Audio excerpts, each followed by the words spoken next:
राज्यामध्ये मुख्यमंत्री बहीण माझी लाडकी योजनेला महिलांचा उत्स्फूर्त प्रतिसाद मिळतोय। येत्या 17 ऑगस्ट रोजी नोंदणी केलेल्या महिलांच्या खात्यात पहिला हप्ता मिळणार असल्याची माहिती महिला व बालविकास मंत्री अदिती तटकरे यांनी पत्रकार परिषदेत दिलेली आहे।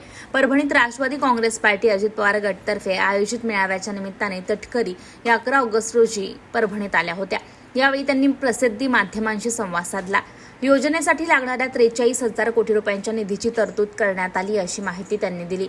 31 ऑगस्ट पहिल्या टप्प्यासाठी नोंदणीची तारीख असली तरी ही योजना पुढे सुरू राहील। ॲप आणि पोर्टलच्या माध्यमातून नोंदणी सुरू आहे। यातील तांत्रिक बाबींची पूर्तता केली जाते। विरोधकांकडून योजनेबाबत अपप्रचार केला जात असला तरीही महिलांवर त्याचा कोणताही परिणाम होत नाहीये। योजनेला चांगला प्रतिसाद मिळतोय असं तटकरे यांनी म्हटलंय। साधारणपणे 1,45,00,000पेक्षा अधिक अर्ज हे आलेले आहेत। यापैकी साधारणपणे पात्र किंवा ज्या अर्जांची स्क्रुटिनी झालेली आहे किंवा जे अर्ज अप्रूव्ड आहेत याची संख्या ही 1,35,00,000पेक्षा आता पुढे गेलेली आहे।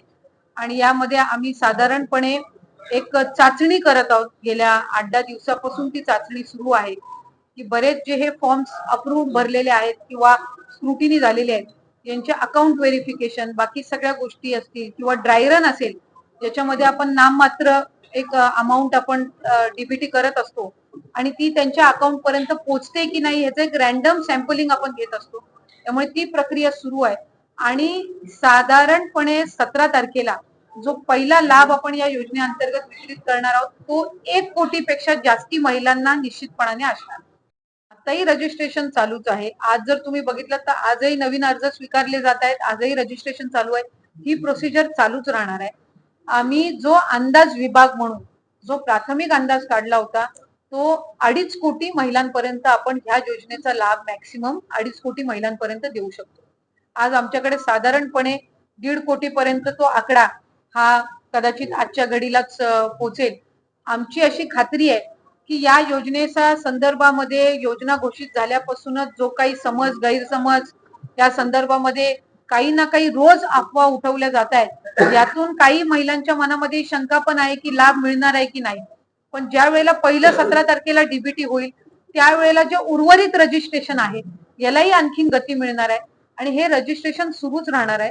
हा जो अपप्रचार केला जातोय की ही मर्यादित कालावधीसाठी योजना आहे तर असं नाहीये। ही योजना ही महायुतीच्या सरकारने जी आणलेली आहे, राज्याचे मुख्यमंत्री एकनाथजी शिंदे साहेब आणि दोन्ही उपमुख्यमंत्री फडणवीस साहेब आणि अजितदादांच्या नेतृत्वाखाली ही कायमस्वरूपी राबवण्याच्या दृष्टीनेच आणलेली आहे। त्याच्यामुळे कुठेही कुठलाही गैरसमज हा कोणाच्याही मनामध्ये नसावा हीच आमची अपेक्षा आहे। मुख्यमंत्री अन्नपूर्णा योजना जिथं 3 मोफत सिलेंडर दिले जाणार आहेत ती अन्न व नागरी पुरवठा विभागाची योजना आहे। त्याचा GR काल परवाच निघाला। जर निधीची कमतरता असती किंवा त्यांच्यावर जर काही कट लागणार असता तर त्या योजनेचा GRच निघाला नसता। किंवा उच्च व तंत्र शिक्षण विभाग आणि कौशल्य विकास विभागाने योजना आणलेली आहे की 8 लाखापेक्षा कमी उत्पन्न असणाऱ्या मुलींच्या उच्च शिक्षणाची जबाबदारी शासनाने घेतलेली आहे। त्याला 2,000 कोटीचा खर्च येणार आहे। या योजनेचा सुद्धा शासन निर्णय हा त्या विभागाने काढलेला आहे। त्याच्यामुळे प्रचलित असणाऱ्या, चालू असणाऱ्या, नवीन इतर विभागाच्या असणाऱ्या योजनांना कुठेही याच्यातून नकारात्मक पडसाद उमटणार नाहीत याची खात्री महायुतीच्या सरकारने केलेली आहे।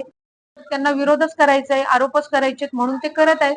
पण ज्या अर्थी त्यांना लक्षात आलंय की लोकांचा, जनतेचा प्रतिसाद हा महायुतीच्या सरकारने आणलेल्या योजनांना मिळतोय त्याच्यामुळेच विनाकारण ते ह्या योजनांवर टीका करण्याचा त्यांचा एक अपयशी प्रयत्न सुरू आहे। आणि खऱ्या अर्थानं जे टीका करतायत त्यांच्या मतदारसंघामध्ये ते सर्वात जास्त रजिस्ट्रेशन करून घेत आहेत।